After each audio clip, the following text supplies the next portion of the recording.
just sort of setting the scene of what is competition damages litigation. And I won't go through this all in relentless detail. But the premise is very simple.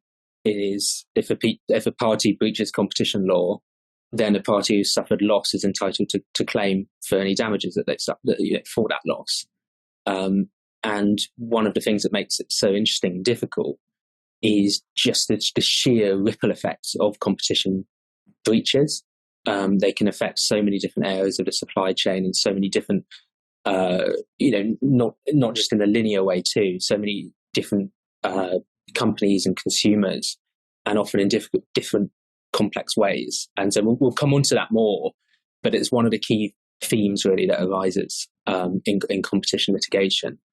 One of the second bullet is forward, and it's something that people often focus on a lot at the beginning of a case, particularly whether or not the case should be heard in the Competition Appeal Tribunal, which is the specialist tribunal that's dedicated to hearing competition cases, not just competition damages cases, but also competition appeals and various other cases like subsidy control, or the High Court. I think more and more that's seen as a distinction without a difference.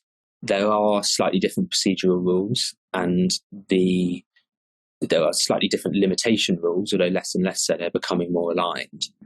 But very often you'll see the same judge sitting, on 2 different days in the Competition Appeal Tribunal and in the High Court. And really it's, I think, not something now that is such a major decision or issue at the start of cases. I think what's relevant and what's important is to say, as a jurisdiction, we have the Competition Appeal Tribunal, which is this really exceptional specialist tribunal tasked with figuring out how to litigate and how to manage competition cases, and they do a very good job of it. The more interesting point is the different ways in which a competition damages claim can be brought. And the real standout here is the possibility of a follow-on damages claim.